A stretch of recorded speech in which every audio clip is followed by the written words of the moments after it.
Friends, നമ്മുടെ ചാനലിലേക്ക് എല്ലാ സുഹൃത്തുക്കൾക്കും വീണ്ടും സ്വാഗതം. എങ്ങനെയാണ് നമ്മുടെ വെബ്സൈറ്റിനെ ക്രൗളിങ്ങിൽ നിന്നും സ്റ്റോപ്പ് ചെയ്യുന്നത് എന്നുള്ള ഒരു ടോപ്പിക്കാണ് നമ്മളിന്ന് നോക്കുന്നത്. അപ്പോൾ നമ്മളിത് ആക്ടിവേറ്റ് ചെയ്ത് കഴിഞ്ഞാൽ നമ്മുടെ വെബ്സൈറ്റിനെ സെർച്ച് എൻജിൻസുകൾ ക്രൗൾ ചെയ്യില്ല. ഓക്കെ, നമ്മൾ എന്തിനാണ് ഇങ്ങനെ ചെയ്യുന്നത് എന്ന് ചോദിച്ചു കഴിഞ്ഞാൽ, നമ്മുടെ വെബ്സൈറ്റിൽ എന്തെങ്കിലും എഡിറ്റോ കാര്യങ്ങളോ എന്തെങ്കിലും ചെയ്യുന്ന ഒരു പ്രോസസ്സിൽ നമുക്ക് നമ്മുടെ സെർച്ച് എൻജിൻസ് നമ്മുടെ വെബ്സൈറ്റ് ക്രൗൾ ചെയ്യേണ്ട എന്ന് നമുക്ക് തോന്നുകയാണെങ്കിൽ നമുക്കത് ഡിസേബിൾ ചെയ്യാം. ആ ഡിസേബിൾ എങ്ങനെയാണ് ചെയ്യുന്നത് എന്നുള്ളതാണ് നമ്മുടെ ഇന്നത്തെ ടോപ്പിക്ക്. ഓക്കെ, സോ നമുക്കിപ്പോൾ നമ്മുടെ വെബ്സൈറ്റ് മെയിൻ്റനൻസ് മോഡ് അങ്ങനത്തെ ടൈമിലൊക്കെ നമുക്ക് നമ്മുടെ വെബ്സൈറ്റിൽ നമുക്ക് ക്രൗൾ ചെയ്യേണ്ട എന്ന് നമുക്ക് തോന്നുകയാണെങ്കിൽ നമുക്കിത് ഡിസേബിൾ ചെയ്യാൻ പറ്റും. ഓക്കെ, അതപ്പോൾ എങ്ങനെയാണ് നമുക്കത് ഇങ്ങനെ ചെയ്യുന്നതെന്ന് നോക്കാം. സോ ആദ്യമായിട്ട് തന്നെ നമ്മുടെ വെബ്സൈറ്റിൻ്റെ ഡാഷ്ബോർഡിലേക്ക് വരിക.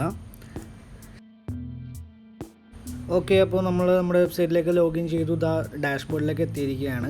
സോ നമ്മളിവിടെ നമ്മൾ ചെയ്യാൻ പോകുന്നതെന്ന് പറഞ്ഞാൽ, നമ്മുടെ വെബ്സൈറ്റിൽ തന്നെ, നമ്മുടെ വേർഡ്പ്രസ് വെബ്സൈറ്റിൽ തന്നെ ഇൻബിൽഡായിട്ട് വരുന്ന ഒരു ഫീച്ചറാണ് നമ്മളിവിടെ യൂസ് ചെയ്യുന്നത്.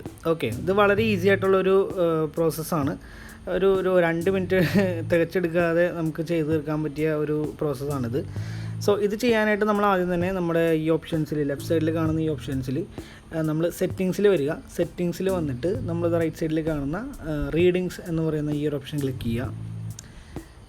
ഇവിടെ വന്നു കഴിയുമ്പോൾ നമ്മൾ ഒന്ന് സ്ക്രോൾ ചെയ്ത് വന്നു കഴിഞ്ഞാൽ ഏറ്റവും അടിയിൽ നമുക്ക് കാണാം ഇവിടെ ഡിസ്കറേജ്, നമ്മുടെ വെബ്സൈറ്റിനെ സെർച്ച് എൻജിൻസ് ക്രൗൾ ചെയ്യുന്നതിൽ നിന്ന് നമ്മൾ ഡിസ്കറേജ് ചെയ്യുക എന്നുള്ളൊരു ഓപ്ഷനാണ് അവിടെ പറയുന്നത്. അപ്പോൾ നമ്മളത് ടിക്ക് ചെയ്ത് കൊടുത്തു കഴിഞ്ഞാൽ നമ്മുടെ വെബ്സൈറ്റിനെ അവർ ക്രൗൾ ചെയ്യില്ല. ഓക്കെ, ഇനി നമുക്ക് അതിൻ്റെ തൊട്ടടിയിൽ നോക്കിക്കഴിഞ്ഞാൽ നമുക്ക് കാണാം, it is up to search engines to honour this request എന്ന് പറഞ്ഞാൽ, നമ്മളിത് ഇങ്ങനെ ഒരു ഓപ്ഷൻ ഇവിടെ നമ്മളിങ്ങനെ ടിക്ക് ചെയ്ത് കൊടുത്താലും സെർച്ച് എൻജിൻസ് വിചാരിക്കണം ഇത് നമ്മുടെ ഈ റിക്വസ്റ്റ് ചിലപ്പോൾ അവർ അക്സെപ്റ്റ് ചെയ്യാം, ചിലപ്പോൾ അക്സെപ്റ്റ് ചെയ്യില്ല. എന്നാലും നമ്മളിവിടെ ഇങ്ങനെ ടിക്ക് ചെയ്ത് കൊടുത്തു കഴിഞ്ഞാൽ നമ്മുടെ വെബ്സൈറ്റിനെ സെർച്ച് എൻജിൻസുകൾ ക്രൗൾ ചെയ്യാനുള്ള ചാൻസസ് വളരെ കുറവായിരിക്കും. ഓക്കെ, അപ്പോൾ ആ ഒരു ഓപ്ഷൻ നമ്മൾ ടിക്ക് ചെയ്ത് കൊടുത്തതിന് ശേഷം നമ്മൾ തൊട്ടടിയിൽ കാണുന്ന സേവ് ചേഞ്ചസ് എന്ന് പറയുന്ന ഈ ഒരു ബട്ടൺ നമ്മൾ ക്ലിക്ക് ചെയ്യുക.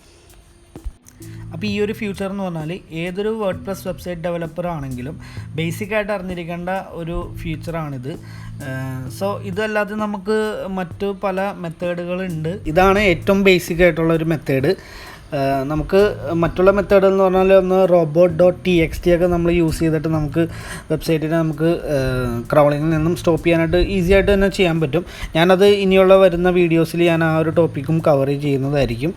അപ്പോൾ ഫ്രണ്ട്സ്, ഈ ഒരു വീഡിയോ നിങ്ങൾക്ക് ഹെൽപ്ഫുൾ ആയിട്ടുണ്ടെങ്കിൽ തീർച്ചയായും നമ്മുടെ ചാനൽ ഒന്ന് സബ്സ്ക്രൈബ് ചെയ്യുക, വീഡിയോ ലൈക്ക് ചെയ്യുക, കമൻറ്റ് ചെയ്യുക. സംശയവും കാര്യങ്ങളുണ്ടെങ്കിൽ നിങ്ങൾക്ക് എൻ്റെ നമ്പർ ഡിസ്ക്രിപ്ഷനിൽ കൊടുക്കുന്നുണ്ട്, കോൺടാക്റ്റ് ചെയ്യാവുന്നതാണ്. സോ നമുക്ക് അടുത്തൊരു ടോപ്പിക്കുമായിട്ട് നമ്മുടെ അടുത്തൊരു വീഡിയോയിൽ കാണാം. സോ അതുവരേക്കും എല്ലാവരും stay safe. Thank you guys.